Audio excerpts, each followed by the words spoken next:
I can still smell that night. It isn't just the scent of pine or smoke, it's the smell of ozone and old, dry decay that settles in your lungs and stays there forever. We arrived at Blackwood at sunset. Ethan, Chloe, Marcus, and me. We wanted silence. We wanted to escape the noise of the city, not realizing that within true silence hides something far more terrifying. By the time we pitched our tents, the sun had turned into a narrow crimson streak. The shadows of the trees were long and jagged. They reached for us like skeletal hands. I remember how the forest went quiet. First the birds vanished, then the cicadas fell silent. The air became thick and heavy, as if we were trapped in a jar. We lit a fire, but the flames gave no warmth. They only carved our pale faces out of the darkness. Every time I turned my head, it felt like something was changing at the edge of the light. The trees seemed to take a step forward every time I blinked. Marcus was the first to feel it. He stopped talking and just stared into the darkness behind me.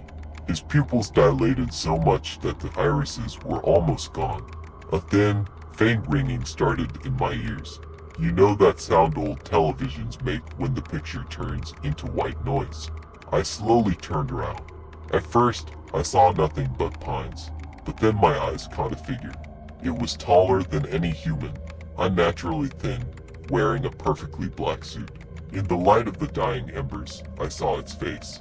It had no eyes, no nose, no mouth, only tight, deathly pale skin stretched over a skull. It didn't move. It just stood there, 30 feet away. But the interference in my head intensified so much that my nose began to bleed. Warm liquid dripped onto my palm, and in that moment, we bolted. We ran for the car, but the forest had turned into a labyrinth. The path twisted beneath our feet. Roots rose from the earth to trip us, and the tree trunks closed in, blocking our way. Marcus was running last.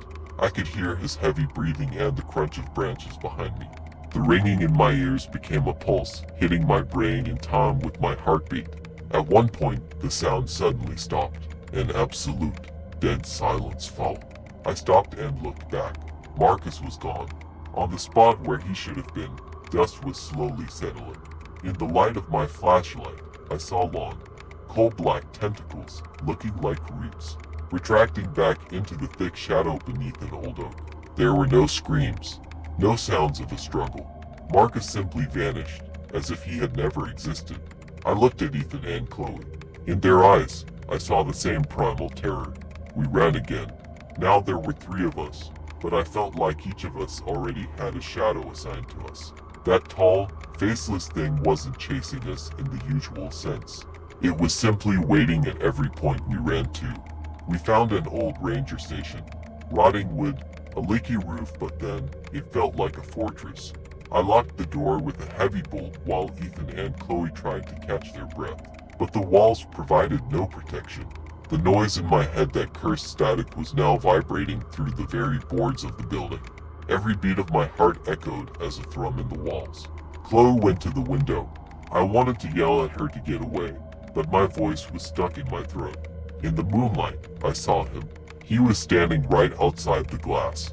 His long fingers, like scavenged branches, softly touched the frame. The glass didn't shatter with a ring. It just crumbled, turning into black dust that flowed inside like mist. Chloe didn't scream. She began to shiver violently, and I saw dark red liquid leak from her ears. She simply stepped into that opening, into the cold embrace of the darkness. Ethan rushed toward her, but the air between them became hard as stone. I watched as black ribbons of tentacles wrapped around her and pulled her into the night. Ethan and I huddled in the cellar beneath the station. It smelled of dampness and old lime. Ethan found a flare gun in a crate. His hands were shaking so hard he could barely jam the shell into the barrel. The door upstairs opened. There was no sound of footsteps, only the heavy rustle of fabric across the floor. A shadow leaked through the cracks in the ceiling. I felt reality around me beginning to crack. Colors vanished, only gray and black remained. Ethan fired. The red flash blinded me for a moment. I expected to see blood or hear the creature's cry, but the flare simply went out in the tall man's chest, as if it had fallen into a deep well. The faceless thing tilted its head, looking at us with its empty white mask. In the next second, the floor beneath Ethan simply ceased to exist.